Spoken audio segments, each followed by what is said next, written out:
St. Paul, the man who shaped Christianity. One man, one mission, one faith that would change the world. He was once the greatest enemy of Christianity. Then, in a single moment, everything changed. He became its most passionate advocate, traveling thousands of miles, enduring hardships, and writing letters that would define Christian theology for centuries.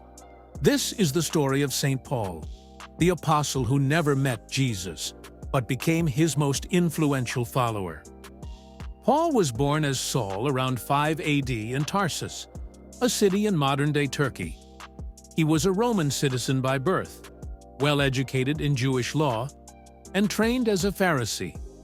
To him, the followers of Jesus were a dangerous sect that had to be destroyed.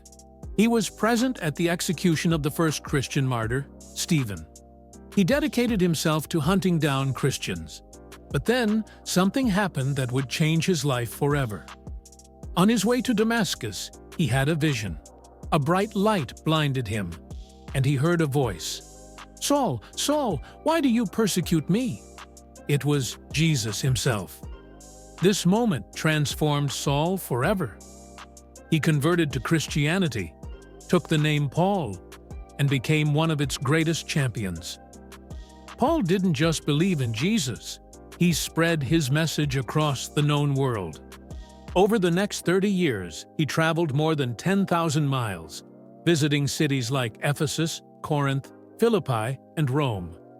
He preached to both Jews and Gentiles, arguing that Jesus was the Messiah and that salvation was for everyone, not just for Jews.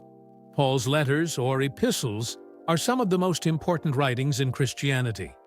He wrote to communities facing challenges, explaining Christian beliefs and encouraging faith. His letters to the Romans, Corinthians, and Galatians would later become key parts of the New Testament. But Paul's mission was not easy. He was arrested, beaten, and even shipwrecked. Yet, he never gave up. Paul's preaching made him many enemies. Around 60 AD, he was arrested and taken to Rome, where he spent years under house arrest, still writing and preaching. According to tradition, around 67 AD, during the reign of Emperor Nero, Paul was sentenced to death. As a Roman citizen, he was spared crucifixion and was beheaded instead. His death wasn't the end of his influence. His words continued to inspire millions, shaping the very foundation of Christian theology. Paul's letters make up nearly half of the New Testament. His teachings on faith, grace, and salvation shaped Christian belief for generations. Without Paul, Christianity might have remained a small Jewish sect. Instead, it became a global faith. His life is a testament to the power of transformation and the strength of conviction. From persecutor to preacher, from enemy to apostle, St. Paul's story is one of the greatest in history. Thank you for watching. If you enjoyed this video, don't forget to like, share, and subscribe for more stories of history's most influential figures.